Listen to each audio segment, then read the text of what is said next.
안녕하세요. 사연에 빠지다의 DJ 민영입니다. 여러분은 살면서 본 장면 중에 가장 충격적인 장면 하면 딱 기억나시는 게 있으신가요? 아마 강도는 달라도 다들 하나쯤은 있으실 거예요. 그리고 그런 장면들은 머리에 콱 박히고 박혀서 평생 잊히지 않죠. 저도 그런 순간이 있고 말입니다. 그런데 오늘 사연자분의 사연을 읽으면서 내가 겪고 기억하는 충격적인 장면은 충격도 아니겠구나, 이런 생각을 했던 것 같아요. 그만큼 사연의 내용이 경악스럽기 때문인데요. 저는 읽는 내내 이런 일이 현실에도 있을 수 있구나 하는 생각을 하면서 읽었던 것 같습니다. 그리고 아마 들으시는 분들도 그렇게 생각하시지 않을까 싶네요. 제가 또 이렇게 이야기해서 많은 분들이 대체 무슨 일이길래 그러나 싶으실 건데요. 많이들 궁금하시죠? 무엇을 상상하든 그 이상인 사연이 준비되어 있으니 오늘도 어디 가지 마시고 저와 마지막까지 함께 해주시면 감사하겠습니다. 자, 그럼 오늘의 사연 함께 시작해 볼게요. 안녕하세요. 저는 경기도에 살고 있는 40대 가장입니다. 평소에 듣기만 했지 이곳에 제가 사연을 쓰게 되는 날이 오리라는 건 생각도 못했었는데요. 저에게도 이런 날이 오기는 하네요. 오지 않았다면 더더욱 좋았을 날이겠지만 말이죠. 오늘은 제가 겪은 정말 충격적인 이야기를 한번 해볼까 합니다. 그러기 위해서는 우선 저희 아내의 이야기로 이 이야기를 시작해야 할 것 같네요. 저희 아내는 정말 순하고 착한 사람이었습니다. 제가 그런 모습에 반해서 몇 개월을 쫓아다니다가 연애를 하고 결혼을 했으니까요. 그리고 결혼하고 나서도 정말 나는 장가 하나는 잘 갔다 하는 생각을 하고 살았어요. 주위에서도 다들 그렇게 이야기했고 말이죠. 10년이 넘는 결혼 생활 동안 아내와 결혼한 것을 단 한순간도 후회한 적이 없었습니다.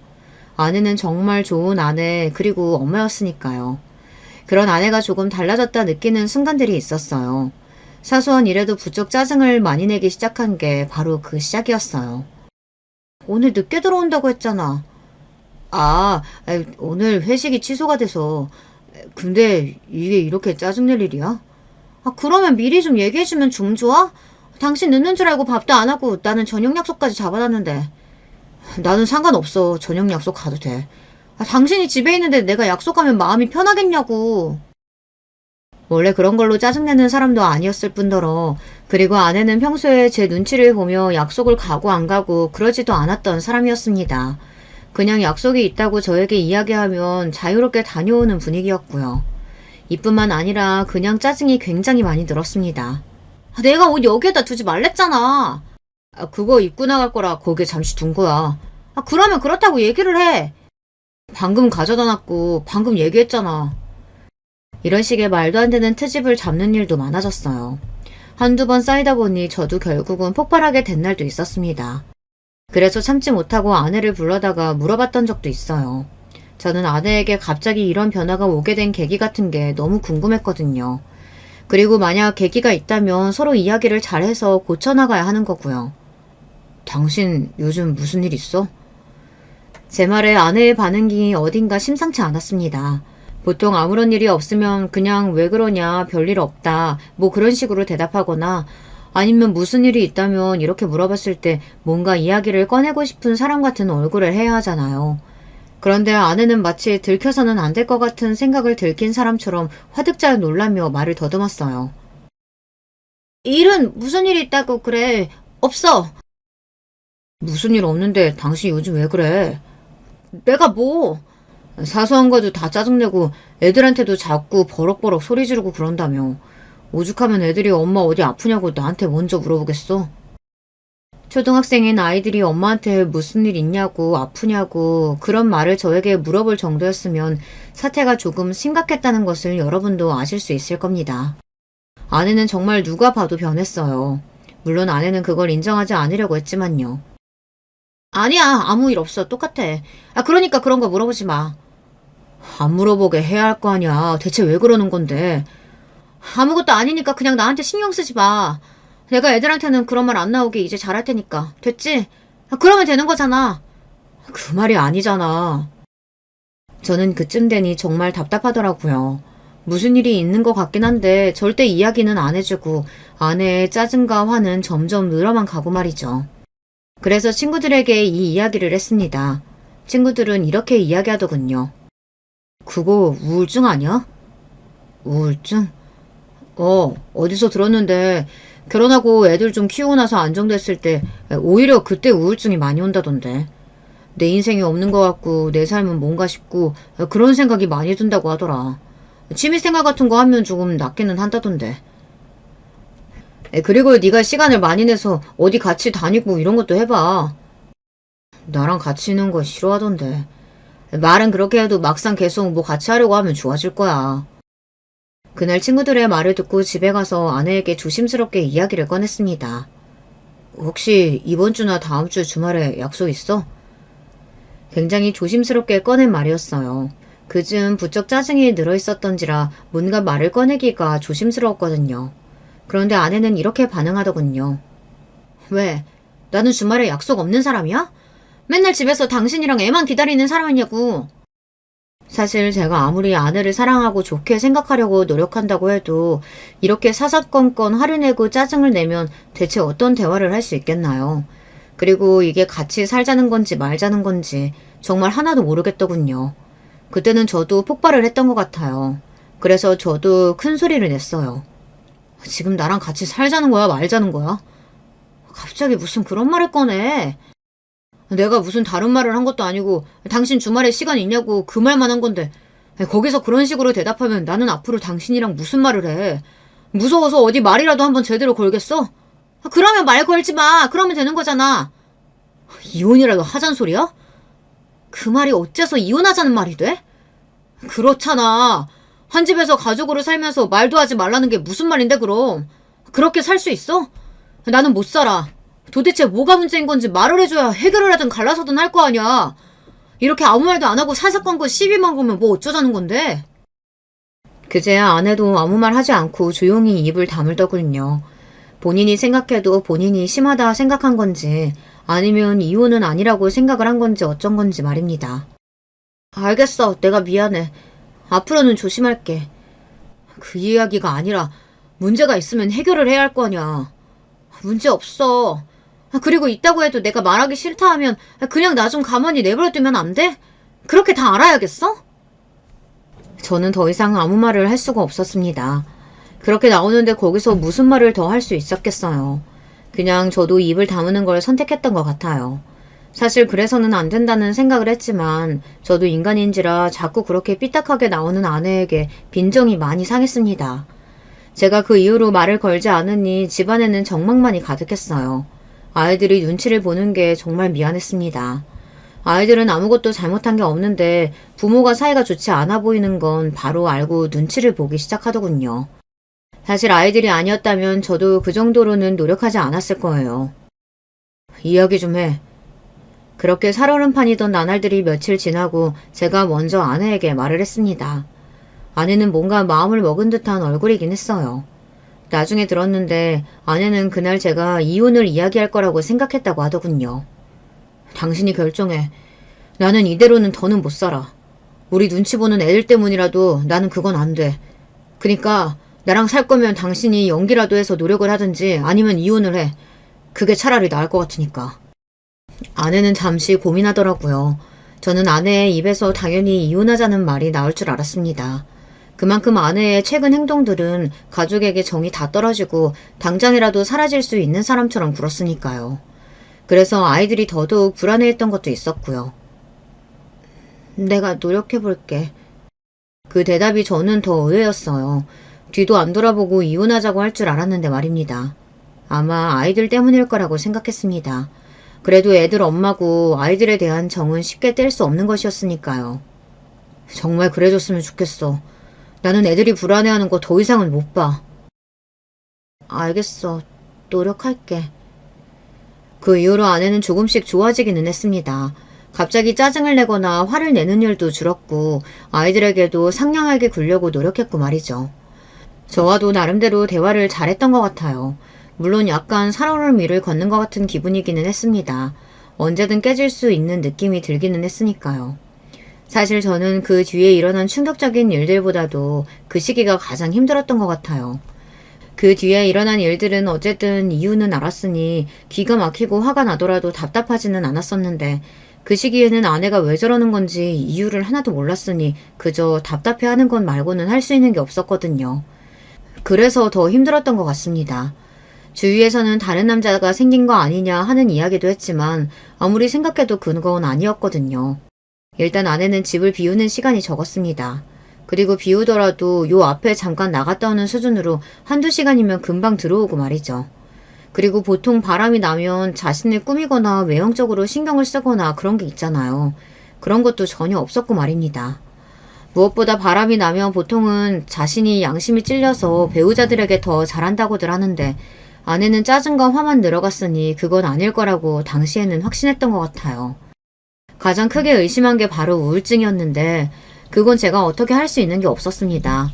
병원에 가자고 한번 이야기를 해봤다가 자신을 지금 미친년 취급하는 거냐고 고래고래 소리를 지르며 거의 경기를 하길래 그 뒤로는 말도 못 꺼냈어요. 그렇게 살얼음판을 걷는 것 같은 나날들이 계속되던 어느 날이었습니다. 이게 뭐야? 뭐긴 뭐야, 제사상이지. 그걸 모르는 게 아니고 오늘 무슨 제사 있어? 갑자기 웬 제사야? 아니, 요즘 내 주위에 안 좋은 일들만 있는 것 같아서 어디 물어보니까 이렇게 조상님들 위해서 제사라도 지내고 나면 나아지겠다고들 하길래 한번 해보려고. 아내는 종교가 없기도 했지만 평소에 그런 미신을 믿는 사람이 전혀 아니었거든요. 그런데 갑자기 안 하던 행동을 하니까 이상하잖아요. 그리고 그런 미신적인 행동이 어딘가 무섭기도 하고 말이죠. 그래서 물었습니다. 누가 그래? 아니, 제사 지내는 거 한번 해보라고 누가 그러더냐고. 당신이 말하면 다 알아? 몰라도 얘기해봐, 누군지. 그냥 내 친구가 그랬어. 고등학교 친구. 제가 알기로는 아내가 연락하고 지내는 고등학교 친구가 없었거든요. 다들 사회에서 만난 친구들과 결혼을 하고 나서 만난 친구들이었지 말입니다. 거기서 더 물어도 아내는 대답을 해주지 않을 것 같아서 더 이상 묻지 않기로 했어요. 하지만 정말 많이 이상하기는 했던 것 같아요. 그래서 이번에도 주위에 물어봤습니다. 그거 약간 그런 거 아니야? 사이비 종교 같은 거. 그런데 그런 거 믿으면 돈 같은 거 가져다 바치고 그러지 않나? 그런데 그런 건 전혀 없는데 내가 다 확인해봤어. 그러면 뭐지? 어디서 누구한테 홀린 거 아니고서야 갑자기 사람이 그렇게 바뀌고 그런 행동을 할 수가 없는데. 야, 너 집에 가서 한번 잘 찾아봐. 뭘? 어디 이상한 부적이나 그런 거 숨겨놨을 수도 있잖아. 내가 얼마 전에 텔레비전에서 봤는데 이상한 종교 같은 거에 빠지면 정말 답도 없더라. 초장에 잡아야 한다니까. 친구들의 말을 듣고 온 집안을 뒤져봤지만 그런 건 나오지 않았습니다. 그런데 문득 이런 생각이 들더라고요. 순간적으로 스쳐 지나간 생각이었습니다. 어디 아픈 거 아니야? 라는 생각 말입니다. 몸이 안 좋아서 우울증도 오고 그러다 어딘가 억울한 심정이 들어서 막 뜬금없이 화도 나고 그럴 수 있겠다는 생각이 들더라고요. 게다가 아내가 안 좋은 일을 없애야 한다고 제사까지 지냈다는 거, 그걸 생각하니 더더욱 그럴 수도 있겠다는 생각이 들었습니다. 생각이 거기까지 미친 순간 굉장히 걱정이 되었던 것 같아요. 그리고 모르는 척하고 있을 수가 없었습니다. 당신 나한테 숨기는 거 있으면 그냥 다 이야기해. 갑자기 또 왜 이러는 건데 그런 거 없다니까. 혹시 당신 어디 아파? 그런 제 말에 아내는 정말 황당하다는 얼굴을 했어요. 정말 그런 건 생각도 못했던 사람인 것처럼 말이죠. 저도 아내의 표정을 보고 그런 건 아닌가 하는 생각을 했으니까요. 그게 무슨 소리야. 안 아파. 하도 당신이 이상하게 굴고 안 하던 짓을 하니까 내가 별 생각을 다 하는 거잖아. 나는 뭐 안 하던 짓 좀 하면 안 돼? 내가 죄를 저지르고 다니는 것도 아니고 그냥 신경 쓰지 말고 둬. 뭘 해달라는 것도 아닌데 그냥 두는 것도 그렇게 힘들어? 가족끼리 어떻게 그런 걸 하나도 안 묻고 그냥 둬. 그렇다고 모든 걸 다 알 필요도 없잖아. 다시 돌고 돌아 결국은 같은 말을 하게 되더라고요. 아내가 본인의 진짜 생각이나 지금 처한 상황 같은 걸 이야기해주지 않는 이상 같은 결론이 날 수밖에 없기도 했고 말이죠. 그래서 저는 더 이상 묻지 않기로 했습니다. 대신 저나 아이들에게 피해는 주지 말라고 했어요. 아내는 그러겠다고 하더군요. 약간 전생같이 느껴졌습니다. 아내와 제가 연애를 하고 결혼해서 사이좋게 서로 아끼고 사랑하며 살던 세월이 말입니다. 따지고 보면 좋았던 시절이 더 긴데도 불구하고 좋지 않은 시절에는 그 시절이 꿈 같고 그럴 때가 있었나 싶고 그렇더라고요. 하지만 인간은 적응의 동물이라는 말이 있듯 그런 생활도 나름대로 익숙해지고 있었습니다. 물론 때때로 예전이 그리울 때도 있었지만 말이죠. 아내도 더는 갑자기 화를 내거나 짜증을 내는 일도 없었고 저도 어지간하면 아내에게 잔소리하지 않았고 말이에요. 그러던 어느 날이었습니다. 이 사연을 쓰게 된 계기가 된 그 사건의 시작이 그날이었어요. 그날은 주말이었습니다. 저는 오랜만에 집에서 휴식을 취하고 있었어요. 그 전주까지는 회사 일 때문에 주말에도 하루는 회사에 출근을 했었거든요. 나 잠깐 요 앞에 좀 다녀올게. 그래. 원래 예전 같았으면 아내가 어디 간다고 하면 어딜 가는지 묻고 만약에 장을 보러 간다든지 한다면 제가 꼭 함께 갔거든요. 그래서 짐도 들어주고 장을 보면서 이런저런 이야기들도 나누고 말이죠. 저는 그런 시간이 참 좋았었는데 어느 순간부터는 그런 것도 하지 못하게 된 게 새삼 슬프다는 생각을 하고 있던 때였습니다. 아이들이 아이스크림을 먹고 싶다고 하더군요. 그래서 마침 심심하기도 하겠다, 알겠다고 하고 살아나가던 때였습니다. 갑자기 굉장히 과격하게 옆집 문이 열렸어요. 어찌나 급하고 세게 문을 열었던지 제가 순간 놀라서 입으로 욕이 나올 뻔했으니까요. 왜 저렇게 문을 세게 열었지 하는 심정으로 그곳을 빤히 보는데 그 문을 열고 등장한 이가 제 눈을 크게 만들었습니다. 거기서 나올 거라고는 한 번도 상상조차 해보지 못한 인물이 나왔거든요. 바로 아내였습니다.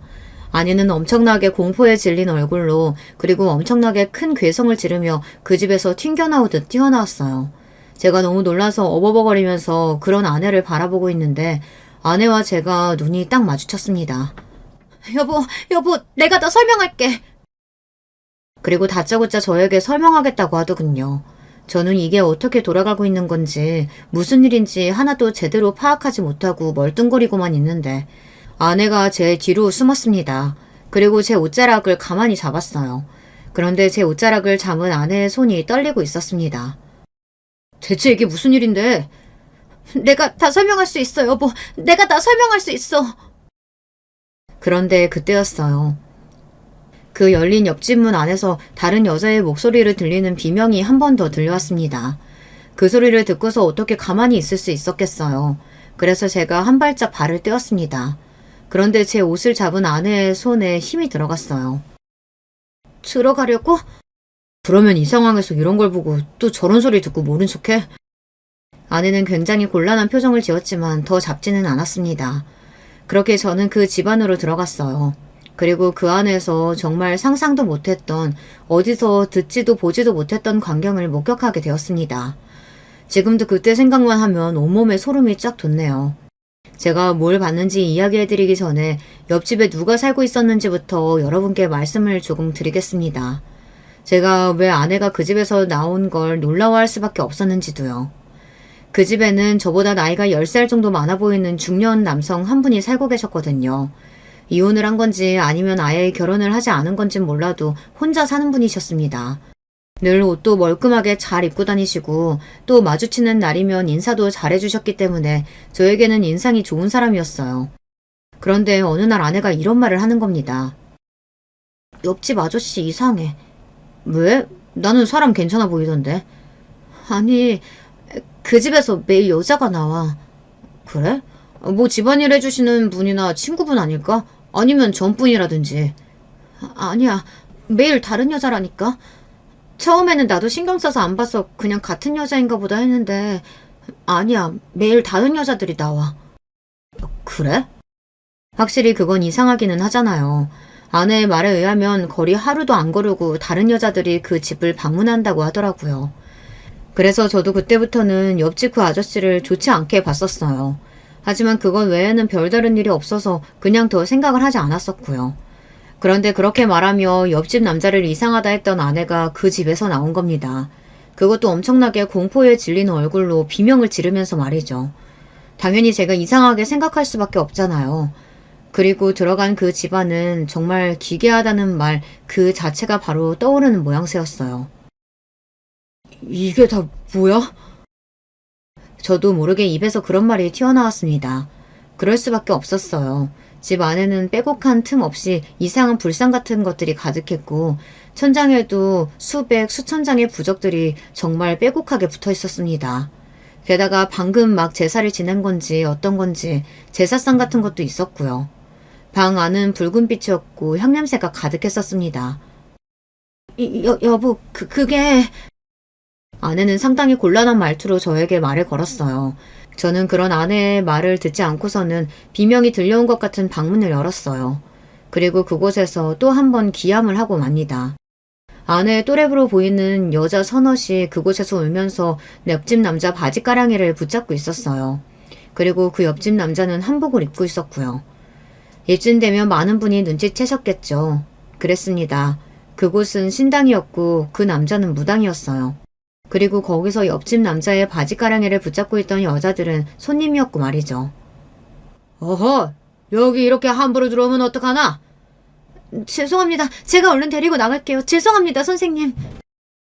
아내는 옆집 남자에게 여러 번 꾸벅 인사를 하고서 저를 서둘러 데리고 나왔습니다. 저는 정말 힘없이 끌려 나왔어요. 그런 충격적인 장면을 목격하고 나면 사람이 몸에 힘이 하나도 들어가지 않더라고요. 이게 다 뭐야? 아내는 한동안 말이 없었습니다. 저는 그런 아내를 향해 소리를 질렀어요. 이게 다 뭐냐고! 설명한다며! 사실은 나 신내림 받았어. 저는 거기서 더 이상 아무 말도 할 수가 없었어요. 그 한마디에 여태 아내의 기괴한 그 행동들이 모두 설명이 가능해졌습니다. 제가 아무 말도 하지 못하고 멍하게 서 있자 아내는 그제야 눈물을 흘리며 저의 팔을 붙잡았습니다. 당신이 알면 당장이라도 이혼하자고 할까 봐서 차마 이야기를 하지 못했어. 이런 이야기를 어떻게 해. 내가 신병이 났다는 말을 어떻게 하냐고. 아내가 이야기해준 그간의 이야기는 이랬습니다. 아내는 어느 날부턴가 이유 없는 통증과 악몽에 시달렸다고 합니다. 처음에는 어디 몸이 안 좋은가 싶어서 병원을 열심히 다녔지만 아무런 이상을 발견하지 못했다고 하더군요. 주변에서 기가 허해지면 그럴 수 있다는 말을 듣고서는 그 다음에는 한의원을 다니면서 침을 맞고 약을 먹고 그랬다고 말이죠. 몸이 안 좋다는 이야기 한 적 없잖아. 그때 당신 회사 일로 정신이 하나도 없을 때라 나까지 걱정 얹고 싶지 않았어. 아내에게 그 이야기를 듣고 나니 그때가 언제쯤인지 알겠더군요. 아무튼 그렇게 한참을 고생을 해도 나을 기미가 보이지 않으니 짜증만 늘어나고 자신은 이렇게 아픈데 다른 사람들은 웃고 행복한 게 너무 화가 났다고 말이죠. 그런데 장보고 오다가 우연히 옆집 선생님이랑 마주쳤거든. 아내가 그 남자를 보고 선생님이라고 하더군요. 뭔가 기분이 이상했던 것 같아요. 그런데 선생님이 그러시더라고. 요즘 이유 없이 몸 아프지 않냐고. 옆집 남자는 단번에 알아봤다고 합니다. 아내가 몸이 좋지 않은 걸 말이죠. 그리고서는 어디가 어떻게 안 좋은지 무슨 꿈을 꾸는지 그런 것들을 다 줄줄이 읊었다고요. 당시 아내는 너무 오래 지속된 이유 없는 아픔으로 굉장히 지쳐 있었던 상태라 그 말에 홀라당 넘어갈 수밖에 없었던 것 같아요. 신병이라고 하더라. 그 이야기를 듣는데 정말 하늘이 무너지는 줄 알았어. 그 이야기를 하던 아내의 절망적인 표정을 저는 아직도 잊을 수가 없네요. 하긴 어느 날 아무 문제 없이 살던 사람이 하루아침에 그런 일을 겪으면 얼마나 충격적이겠어요. 그렇지 않은 사람은 없을 거라고 생각합니다. 처음에는 아니라고 부정했거든. 그런 게 어딨냐고. 신병 같은 건 그냥 다 사람들이 만들어낸 허상일 뿐이라고. 당신도 알다시피 나 미신 같은 것도 안 믿는 사람이었잖아. 저는 가만히 아내의 이야기를 듣고만 있었습니다. 사실 무슨 말을 해야 할지 알 수 없어서 듣고 있었던 거였어요. 그런데 하루하루 몸은 더 아파져만 가지. 그리고 계속 헛것이 보이지. 진짜 미치겠더라고. 이렇게 더 있다간 정말 죽을 것 같아서 죽느니 한번 선생님 말씀대로 해보는 것도 나쁘지 않겠다 싶어서 다시 찾아갔었어. 그리고 신내림을 받은 거라고 했습니다. 내린 굿을 받고 나니 정말 씻은 듯이 그 모든 증상이 나아졌다고 말이죠. 그런데 그때부터 이제 다른 게 걱정되기 시작하더라고. 무슨 걱정? 이걸 당신한테 어떻게 이야기해야 할지, 그리고 나를 아는 모든 사람에게 뭐라고 이야기해야 할지, 당신과 아이들이 무당 아내, 무당 엄마를 받아들일 수 있을지, 그건 아무리 생각해도 답이 안 나오더라. 아내는 그래서 처음에는 이혼을 생각했다고 하더군요. 하지만 아이들을 생각하니 도저히 그럴 수가 없었다고 말이죠. 그래서 몰래 무당 일을 하면서 생활하고 있었다고요. 그게 근 1년 가까이 되어간다고 말입니다. 참 저도 둔하긴 한가 봐요. 1년 동안 아내가 그런 것도 모르고 있었던 걸 보면 말이죠. 하지만 저는 아내가 무당이 되었다는 사실도 사실이지만 그만큼 마음에 걸리는 일이 하나 있었습니다. 그건 바로 조금 전에 소리는 왜 지르면서 나온 건데? 그 질문에는 여태 술술 대답을 잘만 하던 아내가 입을 딱 다물더군요. 그리고 안에 들어갔을 때 그 모습도 이상하기는 했거든요. 뭐 기도하러 오고 구슬하러 올 수 있다곤 쳐도 손님으로 온 사람들이 옆집 남자의 바지가랑이를 붙잡고 울고불고 하는 건 아무래도 이상한다는 생각이 들었어요. 오늘 구슬하러 오신 분이 사연이 좀 복잡하거든. 또 당신은 몰라도 해결이 힘든 일을 해결하러 오신 분인데 그 과정에서 굿이 조금 격해져서 그래. 나도 이상한 걸 봐서 소리 지르고 나온 거고. 이상한 거 뭘 봤는데? 당신은 못 봐. 그렇게 이야기하는데 소름이 쫙 끼치면서도 더 이상 물을 수도 없었습니다. 저는 사실 무당이나 귀신 이런 존재를 정말 믿지 않는 사람이었거든요. 그런 저에게 이런 모든 상황은 정말 받아들이기 힘든 거였어요. 이건 사람이 좋고 아니고의 문제가 아니라고 생각합니다. 그래서 저는 아내에게 이렇게 이야기했습니다. 다 알겠고 나도 생각할 시간을 좀 줘. 아내와 이혼한다 만다 뭐 갈라선다 아니다 이런 걸 결정할 시간을 달라는 말이 아니었어요. 단지 이 모든 상황에 대해 차분히 생각할 시간이 필요했습니다. 저도 하루아침에 닥친 일이니 마음의 정리를 할 시간이 필요하잖아요. 아내는 알겠다고 하더군요. 그리고 미안하다고도 말이죠. 솔직히 아내가 미안해할 일은 아니라는 건 저도 잘 알고 있었습니다. 하지만 차마 입 밖으로 괜찮다는 말이 나오지는 않았어요. 저는 괜찮지 않았으니까요. 하지만 하루가 지나고 이틀이 지나고 아무리 생각해봐도 저는 받아들이기가 너무 힘들었어요. 무당이라니. 물론 직업에 귀천이 없고 아내도 원해서 된 건 아니라는 건 알았습니다. 거기까지는 머리로는 다 알고 있는 사실이었어요. 하지만 가슴으로는 도저히 받아들여지지가 않았습니다. 아마 이 사연을 듣고 계신 다른 분들도 저와 같은 일을 겪게 되신다면 저와 비슷하게 생각하지 않으실까 싶어요. 이게 머리로는 이해가 돼도 마음으로 받아들여지지가 않는 일이라는 것도 있는 거더라고요. 그렇게 며칠째 아내에 대해 고민하고 있을 때였습니다. 아내가 먼저 이야기를 좀 하자고 제안하더군요. 마침 저도 굉장히 답답하고 있었던 때라 그러자고 했습니다. 당신 고민이 많아 보여서 내가 그 고민을 좀 덜어줄 수 있을 것 같아서 이야기하자고 했어. 아내는 자신이 제 고민을 덜어줄 수 있을 거라고 하더군요. 제가 지금 무슨 말을 하냐는 영문도 모르는 얼굴로 아내에게 물었습니다.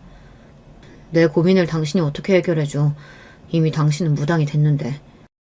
그걸 되돌릴 수는 없지만 당신 결정에는 내가 마음의 짐을 조금 덜어줄 수 있을 것 같아서 그건 내가 해줄게. 어떻게? 우리 그냥 이혼하자. 아내가 그러더군요. 이혼하자고 말이죠. 저는 아무런 대답을 하지 못했습니다. 그러지 말자는 말도 하지 못했고 그리고 그러자고도 하지 못했어요. 저도 그 무엇이 답인지는 그때는 정말 알 수 없었거든요. 그게 답이 아니잖아.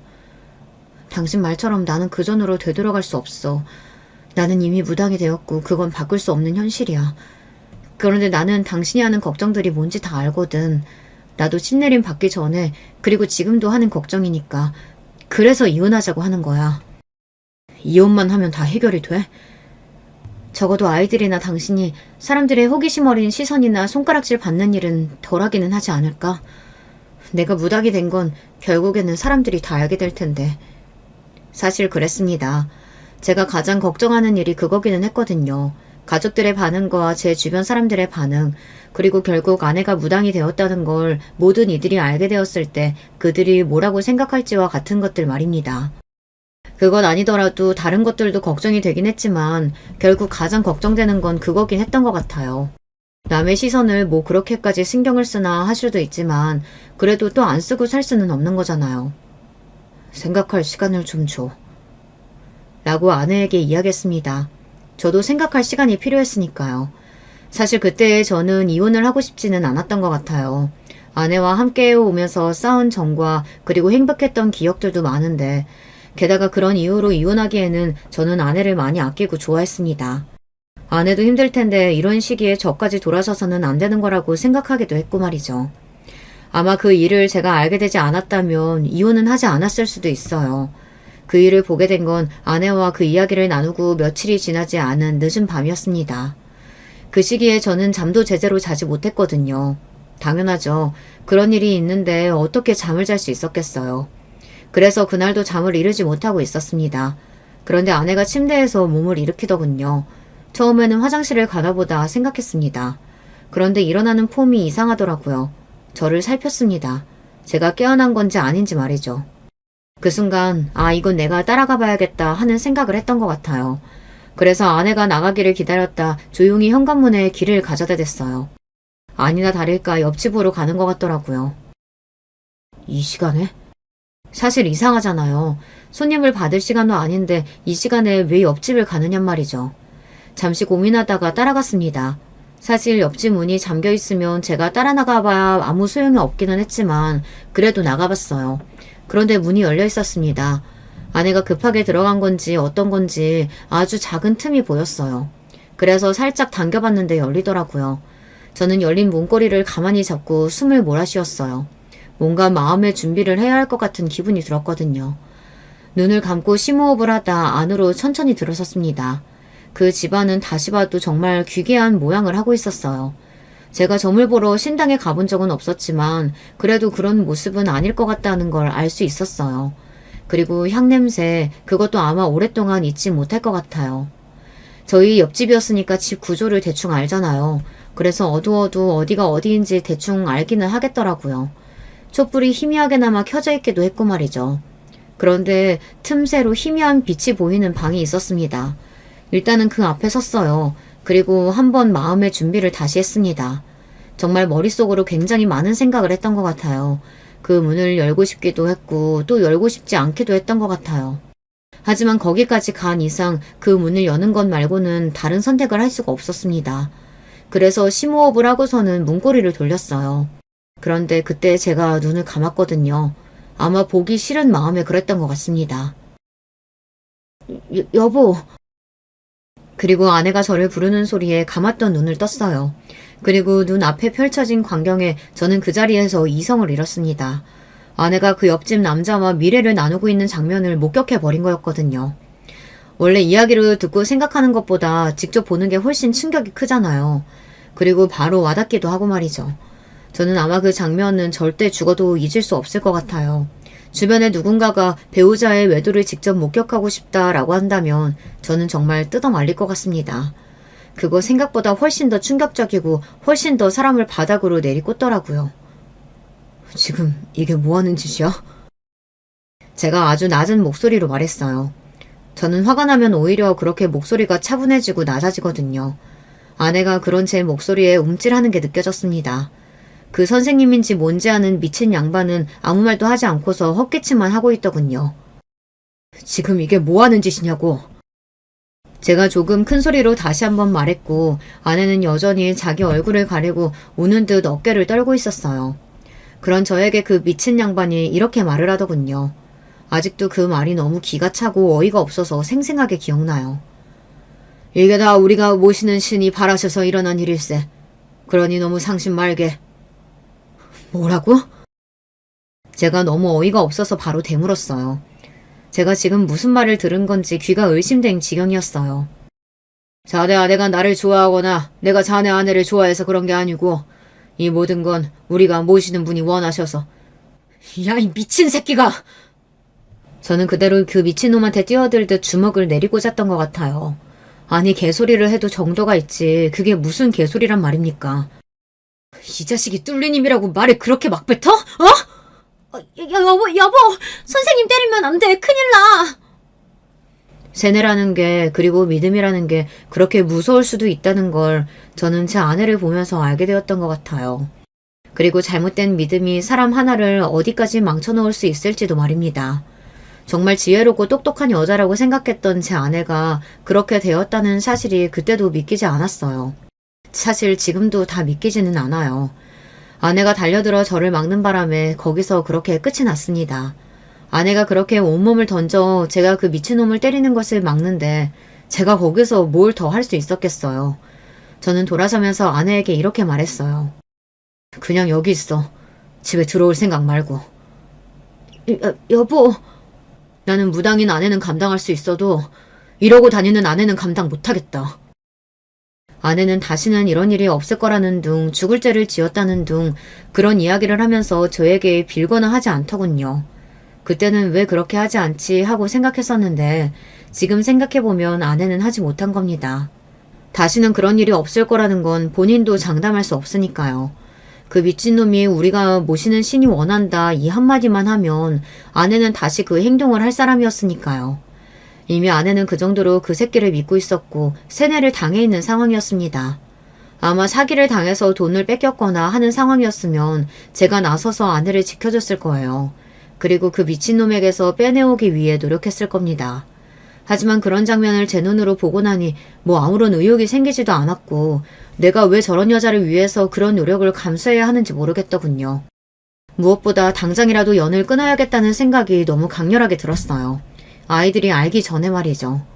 아내는 그날 집으로 들어오지 않았고 저는 아이들을 불러서 이야기했어요. 미안해. 엄마랑 아빠가 헤어지기로 했어. 라고 말이죠. 저희 첫째가 15살, 둘째가 10살이었거든요. 첫째는 바로 알겠다고 고개를 끄덕이더군요.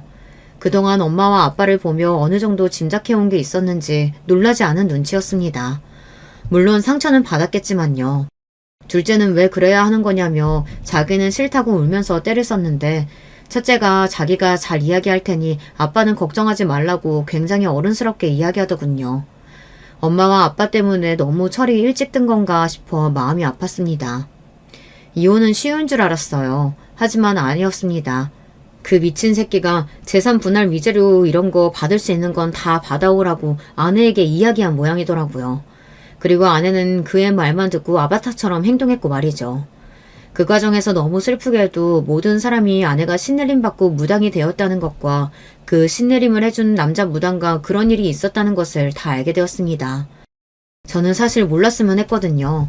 물론 이 모든 사실을 사람들이 알게 되면 아내를 향해 손가락질을 하고 저를 불쌍하게 생각할 테지만 저야 그렇다 치고 나중에 아이들이 받을 상처를 생각해서 정말 몰랐으면 했습니다. 하지만 다 알게 되었어요. 장모님과 장인어른이 차례로 찾아와서 울며 빌었습니다. 그 과정에서 저희 집 식구들과 싸움이 났고요. 저희 부모님은 당연히 제가 하루라도 빨리 이혼하기를 바라셨으니까요. 왜 우리 아들이 미친 당신 딸을 책임져야 하냐. 그래도 같이 살아온 정이 있으니 함께 구해오자. 이런 말이 오고 갔습니다. 아이들을 생각해서라도 저는 아내와 함께 살 수 없습니다. 장모님과 장인어른에게 그렇게 단호하게 이야기했어요. 아마 두 분은 제가 절대 마음을 돌릴 일이 없다는 걸 그때 아셨던 것 같아요. 장모님은 바닥에 주저앉아 울기 시작하셨고 장인어른은 하늘이 무너진 얼굴로 한숨만 쉬셨으니 말이죠. 결국 소송까지 갔습니다. 아내는 주변에서 그렇게 말리는데도 합의하지 않았거든요. 아마 한 푼이라도 더 받으려는 그 미친놈의 뜻이었을 걸로 생각합니다. 장인어른과 장모님이 울고불고 하면서 아내에게 그냥 도장을 찍으라고 했지만 아내는 꿈쩍도 하지 않았거든요. 이혼 소송은 끝까지 갔고 저는 아내에게 위자료는 주지 않고 재산 분할만 일정 부분 해주는 걸로 결론이 났습니다. 큰 금액은 아니었기에 그냥 거기서 마무리했어요. 뭐 더 하려면 할 수도 있었지만 당시에 저는 무척이나 지쳐있는 상태였거든요. 아내와 그 미친놈을 더 이상 보고 싶지 않았어요. 잘 살아. 나는 그냥 네가 하루라도 빨리 정신을 차렸으면 좋겠다. 너를 위해서라도. 저는 아내를 걱정해서 진심으로 한 말이었지만 아내는 귀뚱으로도 듣지 않는다는 걸 알 수 있었습니다. 하지만 저는 아내가 정말로 하루라도 빨리 정신을 차리길 바랬어요. 본인을 위해서도 그리고 본인의 가족을 위해서도 나아가 자식들을 위해서도 말입니다. 그리고 저는 바로 그 아파트에서 이사했습니다. 이미 그 아파트에도 파다하게 소문이 난 상태였어요. 그것 때문이 아니더라도 어떻게 그 집에 더 살 수 있었겠어요. 아이들은 바로 본가에 맡겨뒀기 때문에 다행히 사람들이 떠들어대는 말들은 다 듣지는 않았지만요. 정말 기가 막힌 이야기를 하나 해드릴까요? 그놈과 아내는 이사하지 않았습니다. 그렇게 소문이 파다하게 난 그 아파트에서 그냥 그러고 계속 살았어요. 신당을 옮기면 기운이 달라진다나 어쩐다나 사람들이 처음에는 그 집이 정말 용한가 싶어서 가보았다고 하더군요. 그런데 얼마 지나지 않아서 손님들이 우르르 떨어졌다고 했습니다. 다른 여자들한테도 그렇게 수작을 부리고 다닌대. 뭐라고? 요즘 이유 없이 몸 아프지 않냐고 재수 씨한테 했던 것처럼. 아니 그 새끼 진짜 미친 새끼 아니야? 저는 때때로 아내가 불쌍합니다.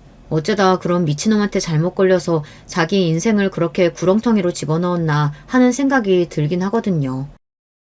아내는 그냥 우연히 몸이 아플 때 그놈이 늘 버릇처럼 하는 말에 걸려 넘어갔을 뿐이고 정신적인 문제인지 어쩐 건지 신내림을 받고 나서는 괜찮다 여겨진 것 뿐이었을 테니까요. 아마 언젠가 아내는 정신을 차리게 될지도 모릅니다.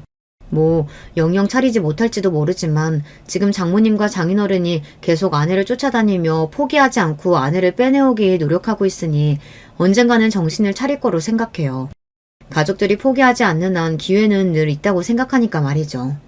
그리고 아마 그날이 오면 아내는 지난날 자신이 날려버린 안온하고 평화로운 삶을 떠올리며 후회하게 되겠죠. 아내가 밉다거나 아내를 증오하는 건 아닙니다. 어떤 측면에서는 이해가 되는 부분도 있고요. 하지만 제가 그 장면을 본 이상 아내와 저는 같이 살 수 없게 되어버린 거고요. 그래서 만약 누군가가 배우자와 애인의 외도를 눈으로 확인하고 싶다고 하면 말릴 거라고 말했던 거였어요. 한번 본 이상 그 전으로는 절대 되돌릴 수 없다는 걸 그 누구보다 제가 가장 잘 알고 있으니 말이죠. 때때로 지난날이 그리워 예전에 아내와 아이들과 함께 찍었던 사진들을 보곤 합니다. 이상한 건 그때 아내의 얼굴이 다른 사람처럼 여겨진다는 거예요. 헤어질 때 아내가 완전 다른 사람처럼 인식이 되어서 이 사람이 그 사람이 아닌 것 같이 느껴집니다. 아마 마지막에 헤어질 때 아내의 모습이 제가 그간 봐왔던 모습과는 너무 달라서 그런 게 아닐까 싶기는 합니다.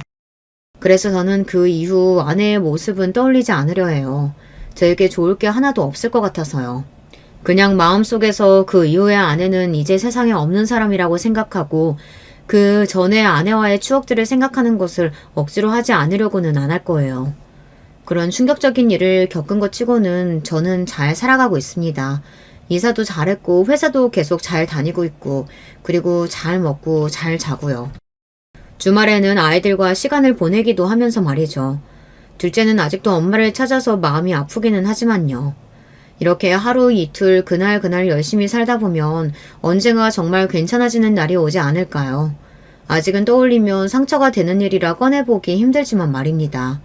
시간이 약이라는 말만 믿고 요즘은 하루하루에 최선을 다하고 있어요. 주변에서 사람으로 받은 상처는 사람으로 치유하라고 자꾸 사람을 소개해주겠다고들 하는데 저는 아직은 조금 힘들 것 같아서 다 거절하고 있기는 해요. 그건 시간이 조금 지나야 할 것 같거든요. 아니면 이렇게 아이들과 계속 혼자 사는 것도 나쁘지 않을 것 같고 말이죠. 물론 부모님은 걱정이 되시는지 재혼 이야기를 꺼내시기는 하지만요. 당분간은 이렇게 지내보려고 합니다. 그리고 시간을 조금 빼서 아이들과 여행을 다녀올까 싶기도 하고요. 좋은 생각인 것 같지 않나요? 제 이야기는 여기까지입니다. 아마 많은 분들이 세상에 저런 일도 있구나, 어떻게 저런 일도 있지 하면서 제 이야기를 들으셨을 거로 생각합니다. 저는 일단 제 주변에는 저 같은 일을 겪은 사람을 본 적이 없거든요. 한뿌리를 위해 사연을 쓰기 시작한 거니까 많은 분이 너그러운 마음으로 아 이런 사람이 이런 일이 있었구나 너무 안 됐다 하고 생각해 주시면 감사할 것 같습니다. 이 사연을 쓰면서 저는 조금은 가벼워진 것 같네요. 긴 이야기를 여기서 이제 마무리해야 할 것 같아요.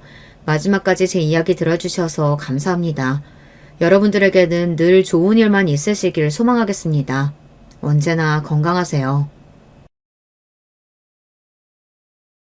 안녕하세요. 저는 30 후반에 서울에 살고 있는 가정주부입니다. 항상 듣기만 하고 있었는데 몇 년 전에 생겼던 일을 좀 같이 이야기 나누고 싶어서요. 혹시 저나 제 시댁과 비슷한 일을 겪으셨던 분이 계셨는지 알고 싶기도 합니다. 좀 불안하기도 하고 아직까지도 놀란 가슴이 진정되지 않는 일이거든요. 저는 20대 중반에 결혼했어요. 요즘 평균보다는 꽤 이르게 결혼한 편인데요. 저희 시댁이 뭐 이런저런 단점은 있어도 정이 있고 인심이 있는 가족이에요. 수도권에서 좀 넓은 주택 사서 내려가서 살고 계신데요. 아버님이 좀 가부장적이시고 엄격한 분이시긴 한데 어머님이 다정하고 자식들 예뻐해 주시는 성격이시거든요. 남편은 삼형제인데요. 남편이 둘째라서 시아주버님과 시동생이 있어요. 시아주버님은 이미 저희가 결혼하기 몇 년 전에 미리 결혼해서 애까지 있으셨고요. 남편도 결혼할 당시에 27이었으니 저나 남편이나 꽤 빨리 결혼했다고 할 수 있죠. 다만 시동생이 결혼이 좀 늦은 편이었어요. 시아주버님이나 남편은 대학 졸업 후 얼른 취직해서 돈벌이를 시작한 반면 시동생은 대학에서 좀 오래 공부를 했거든요. 아무래도 공부를 하느라고 주머니 사정이 넉넉지 않다 보니 결혼하기가 꺼려졌던 모양이었어요. 시동생하고 그리 친하지 않아서 자세히 이야기는 못 해봤지만요. 시댁이 상당히 부유한 편이기는 했는데 그래도 나이 찬 남자가 부모님한테 용돈 받아서 쓰며 공부를 하니까 연애를 하기가 그리 녹록지는 않았겠죠? 게다가 시동생이 그렇게 잘생긴 편은 아니었거든요. 그렇다고 못생겼다고 하기는 좀 그렇고 딱 그 나이까지 공부만 한 샌님처럼 생긴 편이었어요. 둘째 형이 남편하고 나이 차이도 꽤 지는 편이라서 형들한테 무척 고분고분하고 순종적인 막내 동생이기도 했고요. 저하고도 나이 차이가 좀 나니까 저한테도 언제나 형수님 형수님 하면서 잘 따랐어요. 저한테는 그 나이대 남자하고 친해지는 게 좀 힘들었지만요. 사실 손윗동서하고 저하고도 나이 차이가 좀 있었어요. 시아주머님하고 시아버님이 많이 닮으셨고 손윗동서하고 시어머님하고 많이 닮았죠. 손윗동서도 다정하고 어른스러운 분이라고 해야 할까요? 뭐든지 다 들어주시고 챙겨주시고 그런 분이었어요. 반대로 시아주버님은 엄격하고 꾸지람 잘하시는 분이었고요. 동네에서 싸움도 좀 잦으셨는데 그만큼 또 잘할 때는 가족들한테 너무 잘하셔서 손윗동서, 그러니까 형님하고 되게 잘 맞으시는 것 같더라고요. 형님은 항상 시아주버님 흉을 보시기는 했는데 그 속에 정이 듬뿍 들어있는 그런 타입이셨어요. 그렇게 살다가 저희 결혼한 지 한 7년쯤 지났을 때 시동생이 드디어 결혼한다고 하더라고요.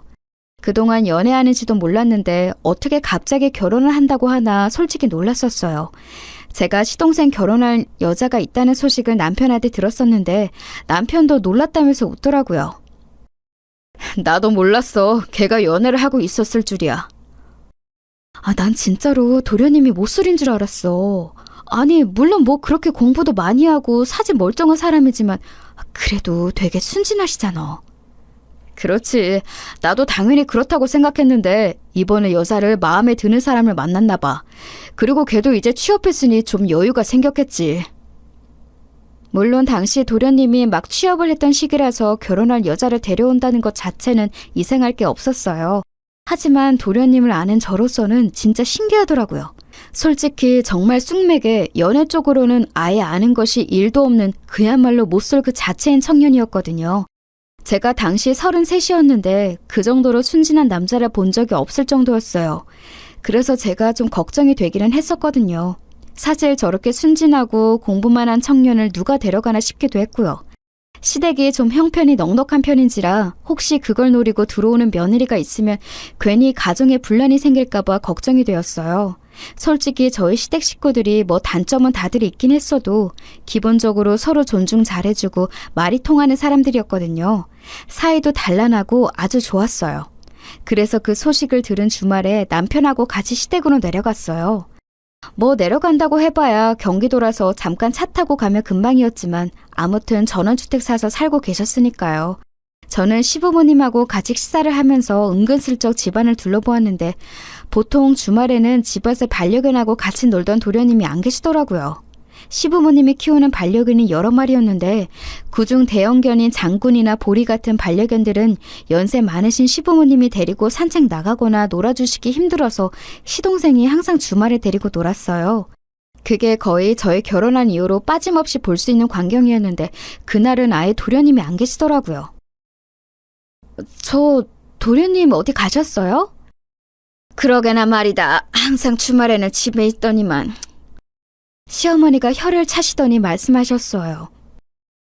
사실 몇 달 전부터 너희들 집에 돌아가고 나면 밤에 꼭 나가더구나. 내 생각에 아마 여자 만나러 나갔던 것 같은데 오늘은 이제 낮부터 나가 있네. 아휴, 걔 순진해서 괜히 뒤통수나 맞는 거 아닌지 모르겠다. 그렇잖아도 그거 궁금했어요, 어머님. 도련님 결혼할 여자 있다고 하셨다면서요. 혹시 어떤 여자인지 아세요? 너무 호기심을 가지고 질문했나 싶기는 했지만 솔직히 궁금한 건 궁금한 거잖아요. 게다가 앞으로 저희 가족 생활에 영향을 미칠 수도 있는 사람이고요. 시어머니는 어깨를 으쓱하셨어요. 글쎄다. 사실 나도 별다르게 말을 들은 건 없어. 그냥 결혼할 여자 있다, 동갑이다, 회사원이다 정도. 그렇구나. 직장은 어느 쪽인지 모르시고요? 뭐 무슨 영화 회사래나 뭐래나. 시어머님도 뭐 정확한 건 들으신 게 없는 모양이더군요. 그래도 나이 30이 거의 다 된 도련님이 알아서 하겠지만 호기심은 들었어요. 대체 어떤 사람일지. 시댁 마당에서는 남편이 열심히 장군이 보리와 뛰어놀고 있었죠. 시부모님은 두 분 다 무척 마음이 넓은 분이어서 유기견 보호나 은퇴한 직업견들 입양에 굉장히 적극적인 분이셨어요. 장군이 보리 모두 그렇게 해서 들어온 애들이었죠. 다른 강아지들도 거의 다 유기견 보호소에서 데려온 강아지들이었고요. 동물을 좋아하는 저한테 있어서 시댁은 그런 의미에서 더욱이나 정붙고 좋은 곳이기도 했어요. 비록 시아버지가 좀 너무 가부장적이실 때가 있기는 하지만 그래도 강아지들한테 정 쏟으시는 거 보면 정말 좋은 분이긴 하구나 싶었거든요. 왜 동물 좋아하는 사람 중에 나쁜 사람 없다고들 하잖아요. 시아버지도 평상시엔 엄격하셔도 자식들한테도 결정적인 순간에는 참 좋은 분이셨거든요. 시동생 이야기를 시어머니께 들어보니 아무래도 요즘 아주 그 여자가 좋아 죽는 모양이었어요. 사진도 보여줬는데 시어머니는 그리 마땅치 않으셨던 모양이더라고요. 왜 요즘 애들 막 화장 날도깨비처럼 하고 다니는 애들이 있지 않니? 옷도 너무 얌전치 않고. 정말요? 회사 다닌다면서. 하긴 영상회사면 그래도 문화가 좀 자유로울 테니 그런가 보네요. 사실 제가 잘은 몰라도 영상이나 디자인 쪽은 사람들이 하고 다니는 게 다르긴 하잖아요. 시어머니가 보시기에 아무래도 그런 부분이 못마땅하셨을 수도 있겠다 싶더군요. 저야 젊은 사람이니까 그래도 이해가 되지만 어르신들은 너무 과감한 패션이 낯설 수도 있잖아요. 솔직히 말하면 너무 날라리 같은 아이가 우리 막내 꼬신 거 아닌가 싶기도 하고. 어머님, 그래도 도련님도 알 건 다 아실 텐데요. 순진하시긴 해도 나이 30 가깝고요. 너무 걱정 안 하셔도 돼요. 그럴까? 아유, 난 왜 이렇게 걱정이 되는지 모르겠구나. 시어머니는 다정한 만큼 걱정도 많고 마음도 약한 분이었기 때문에 마음은 이해할 수 있었어요. 하지만 저는 일단 한 치 건너 두 치인 만큼 어떤 사람일지 궁금한 마음이 더 컸죠. 집에 돌아와서는 갑자기 친정 쪽에 일이 생겨서 시댁에 신경을 못 쓰게 되었는데 그 사이에 도련님이 여자를 데리고서 시댁 방문에 첫인사를 드렸다는 말까지는 들었어요. 그러고 나서 2달인가 지났을 때일 거예요. 갑자기 시댁에서 주말에 올 수 있냐며 전화가 왔더라고요. 원래 시댁에서는 저희가 오든 말든 신경 안 쓰고 방임하시는 편이라서 좀 의외였어요. 무슨 일 있나요, 어머님? 그래, 이번 주말에 막내가 새아가 될 애 데려오거든? 네가 한번 와서 좀 봐볼래?